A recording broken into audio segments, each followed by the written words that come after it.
Goedemorgen gemeente, volle lok en seinen in het najaar. Hartelijk welkom, ik zei die deze dienst mooi is verbonden binnen via de livestream.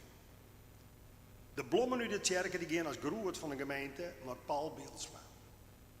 We zijn blij dat er hier weer bij ons wereld spreken. Welkom. De collecte, de eerste is bestemd voor de diaconie. De tweede is voor de kerken. Lector is Atiron. Uw voorganger is mevrouw Katrien Bos. Uit Kimswet. Uw intotslied is lied 411. De versen 1, 2, 5 en zo. En we zongen dit al het kind steende. En dan wens ik we jou een zegen het dienst.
Lastig nieuw lied om mee te beginnen, excuses daarvoor.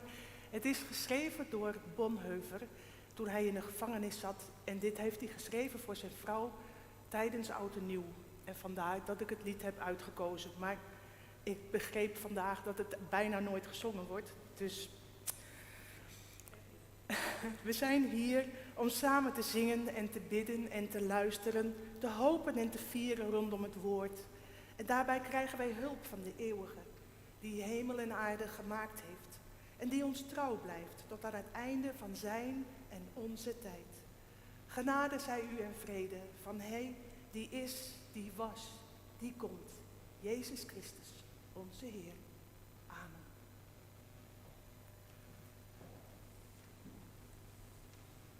Zullen wij het stilmaken in onszelf?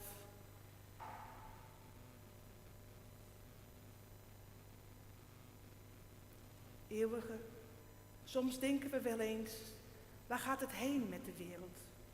Waar gaat het heen met ons? En met alle mensen die na ons komen?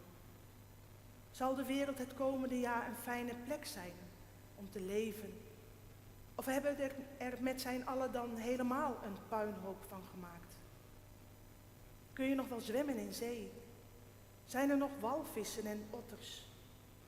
Is de zeespiegel niet zo gestegen dat grote delen van onze wereld onder water komen te staan?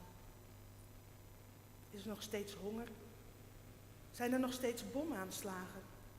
Zijn er nog steeds mensen zonder werk? Eeuwige, geef dat we ons voor 2023 voornemen nu echt eens werk te maken van onze plannen voor de toekomst.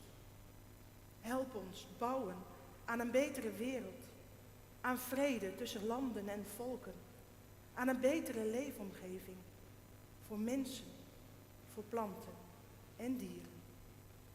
Amen.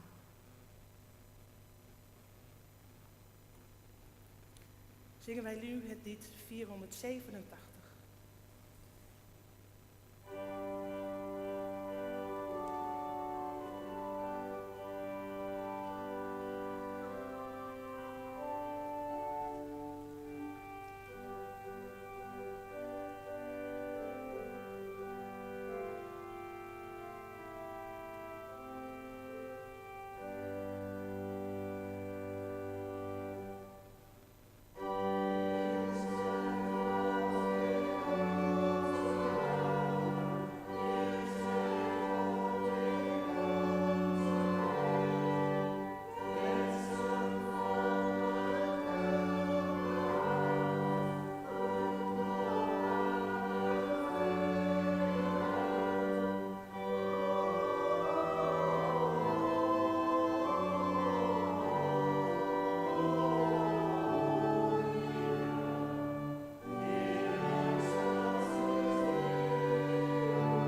zullen wij het stilmaken voor de lezingen. Eeuwige, gij hebt ons uw Zoon gegeven en hem de naam Jezus gegeven, opdat wij in zijn naam anders naar elkaar en naar de wereld gaan kijken. Geef ons, zo bidden wij, dat het nieuwe jaar te beginnen in Jezus' naam en zo al ons doen en laten tot het goede, liefdevolle, vergevingsgezindheid en trouw aan deze en uw wereld. Door Jezus Christus, onze Heer. Amen.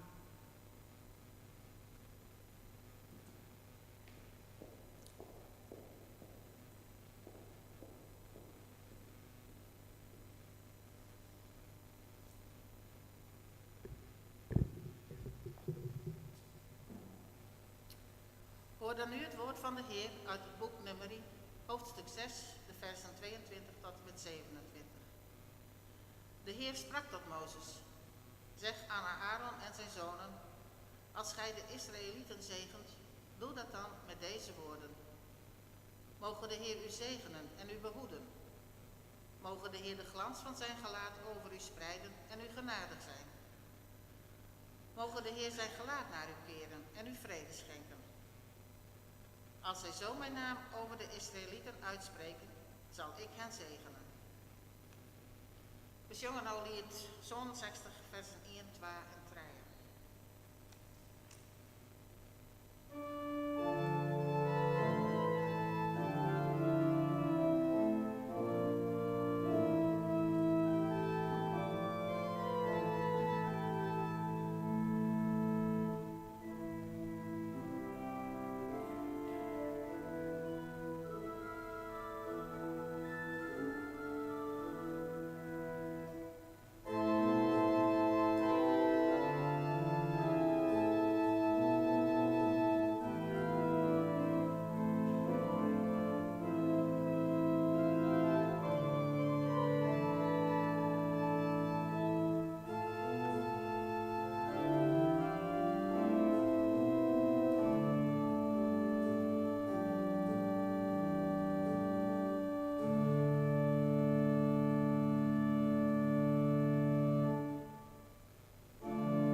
Hoorde nu het woord van de Heer uit het Evangelie van Lucas, hoofdstuk 2, de versen 16 tot en met 21.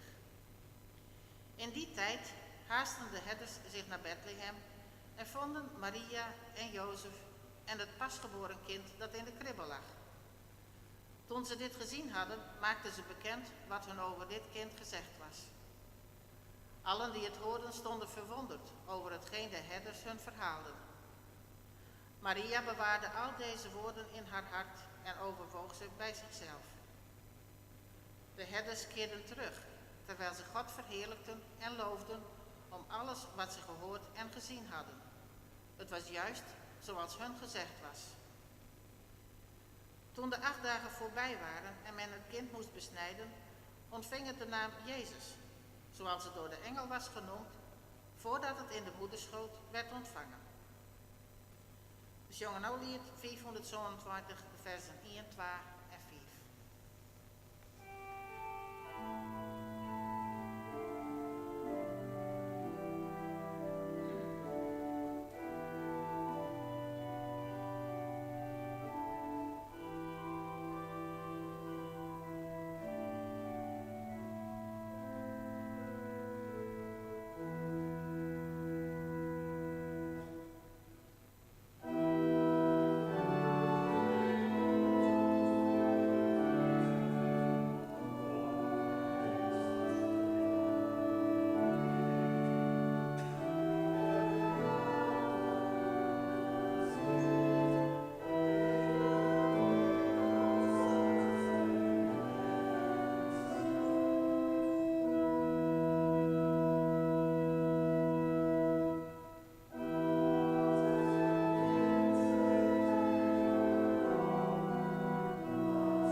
Vandaag is het de 8e kerstdag, zoals de tijd kerkelijk gezien wordt.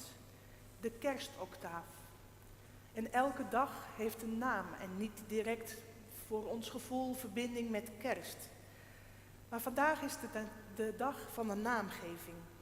Een kind kreeg pas een naam als het 8 dagen oud was en men eigenlijk zeker wist dat het die kraamtijd zou overleven. Jezus. God redt. De naam die al door de engel aan Maria was verteld. En gelukkig deed Jozef hier niet moeilijk over. Maar ik wil vandaag eens dieper ingaan op Maria.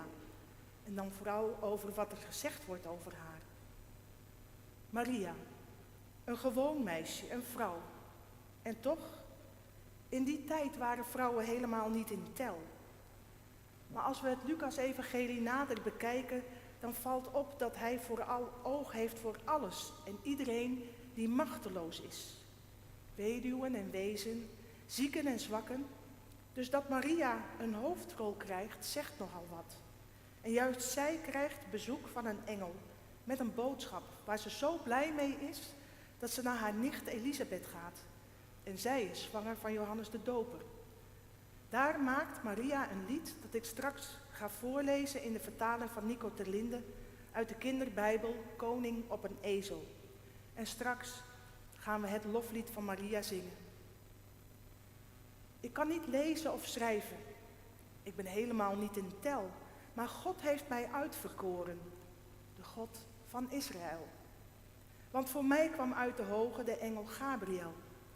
Hij kwam zomaar aangevlogen op Gods bevel. Wees gegroet, lieve Maria. Je bent dan wel arm en klein, maar juist daarom wil God in de hemel dat jij Jezus' moeder zal zijn. God heeft jou uitgekozen. Bij hem is wat klein is groot. De laatsten worden de eersten. Voor wie hongert is er brood.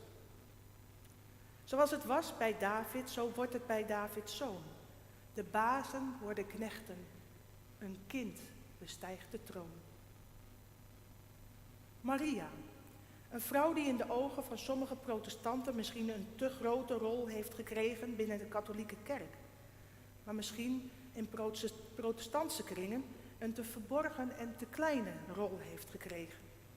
Want zij heeft best een vooraanstaande positie in de Bijbel. Ze wordt met naam genoemd en ze is er vanaf het begin, vanaf het allerkleinste begin bij. Tot onder het kruis in Jeruzalem.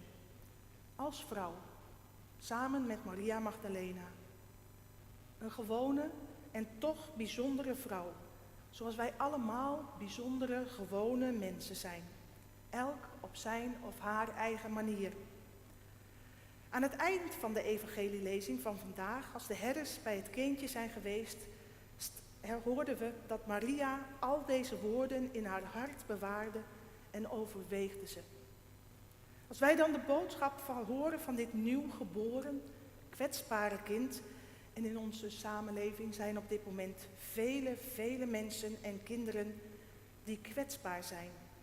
Omstandigheden tussen landen en natuur kwetsbaar.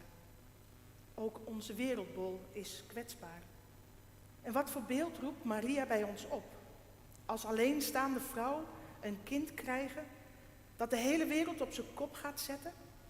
Gelukkig voor Maria houdt Jozef zijn rug recht en trouwt hij met haar. En verwelkomt hij het kindje waarvan hij niet de vader is. Waarvan hij niet eens de naam mag uitkiezen.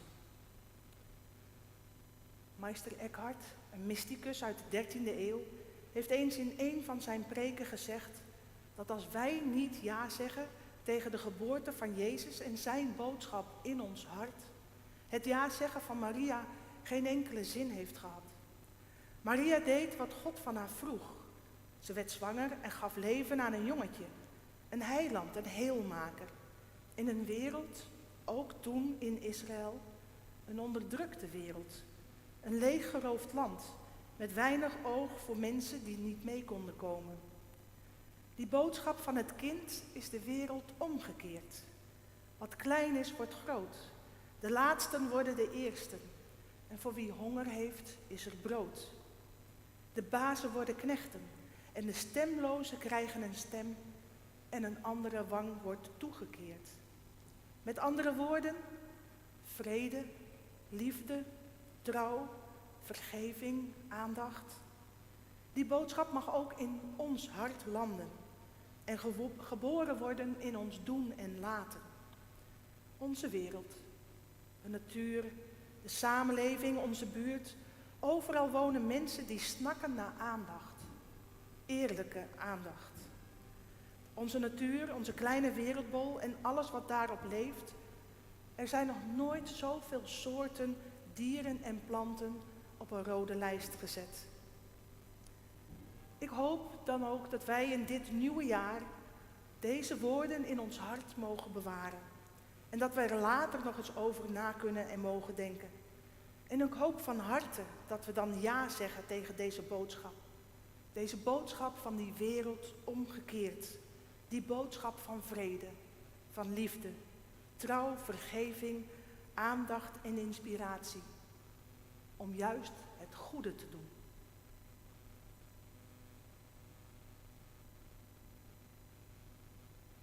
Amen.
dan zingen wij nu het loflied van Maria.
U dan uitnodigen om te gaan staan om ons geloof uit te spreken, voor zover dat mogelijk is. Ik zal niet geloven in het recht van de sterkste, in de taal van de wapens, in de willekeur der machtigen. Maar ik wil geloven in de eerbiediging van de fundamentele rechten van elke mens, in geweldloosheid en saamhorigheid.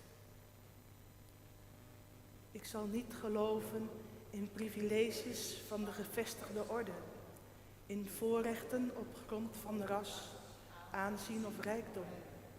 Maar ik wil geloven dat alle mensen gelijk zijn, dat de orde van overmacht in feite wanorde is. Ik zal niet geloven dat oorlog onvermijdelijk is en duurzame vrede een onbereikbaar ideaal. Maar ik wil geloven in de macht van de goedheid, in de kleine weg die toch vrede kan brengen. Ik zal niet geloven dat ik onrecht ver weg kan bestrijden, als ik onrechtvaardigheid dichtbij laat bestaan. Maar ik wil geloven dat recht één is, hier en daar. Dat ik zelf niet echt vrij ben, zolang nog één mens slaaf is. Ik zal niet geloven dat liefde een begoocheling is, dat haat en nijd niet te voorkomen zijn. Maar ik wil geloven in de kracht van waarachtige liefde, die een mens wonderbaarlijke dingen kan doen. Ik zal niet geloven dat alle moeite te vergeefs is, dat dood en ondergang onvermijdelijk zijn. Maar ik durf te geloven in Gods eigen droom, in een nieuwe hemel en een nieuwe aarde, in een nieuwe mens in wie gerechtigheid woont. Amen.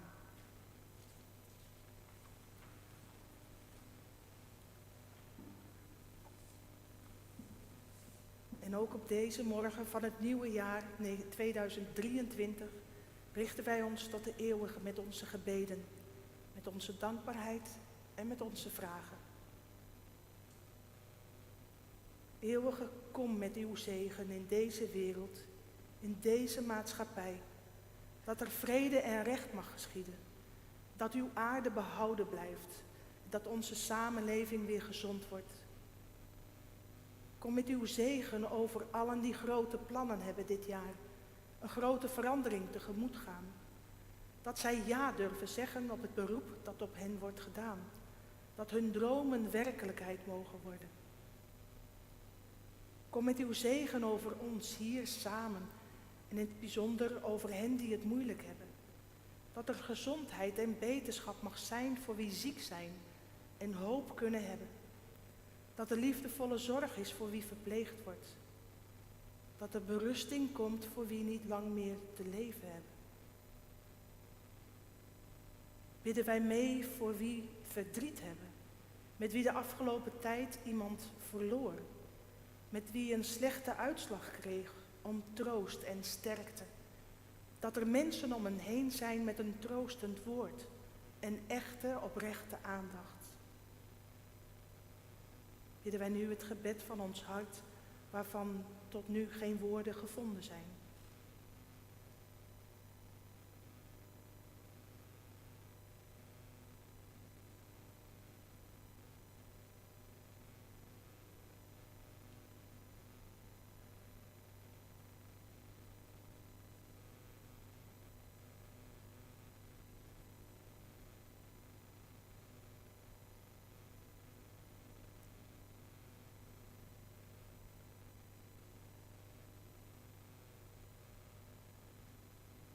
Eeuwige, ga met ons mee dit nieuwe jaar in en schenk ons uw hoop, uw vrede.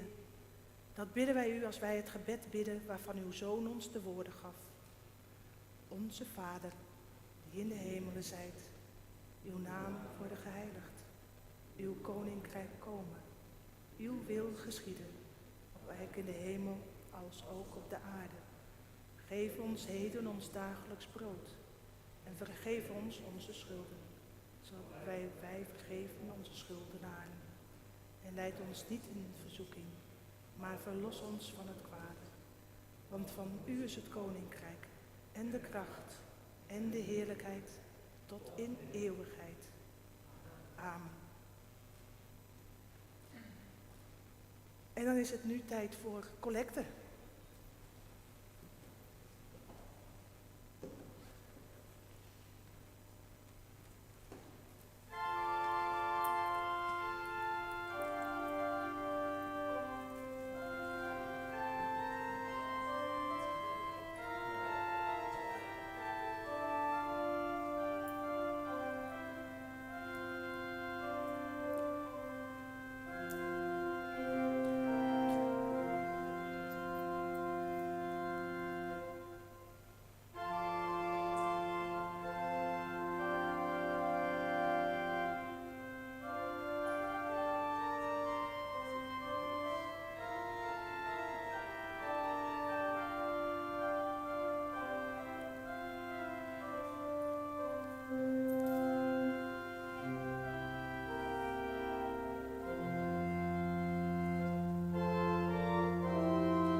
zo zijn wij aan het begin van het nieuwe jaar aan het einde van deze zondagviering gekomen. Ik wil graag Paul Bielsma heel erg hartelijk danken, ook vooral voor het beginlied, voor het begeleiden op het orgel. Maar iedereen bedanken die voor en achter de schermen heel hard werkt om deze vieringen mogelijk te maken. En dan gaan wij weer terug naar onze plaats in de maatschappij. Waarschijnlijk vandaag ook weer terug naar familieleden en die wij mogen begroeten. Naar onze kinderen en andere bekenden. Ik wens u allen een heel fijn, inspirerend 2023 toe. En dat mogen wij doen onder de zegen van de eeuwige. Mogen het licht van de eeuwige over ons schijnen, grootmoedig en zacht. En mogen zijn licht over ons lichten, bij dag en bij nacht, voor nu en altijd.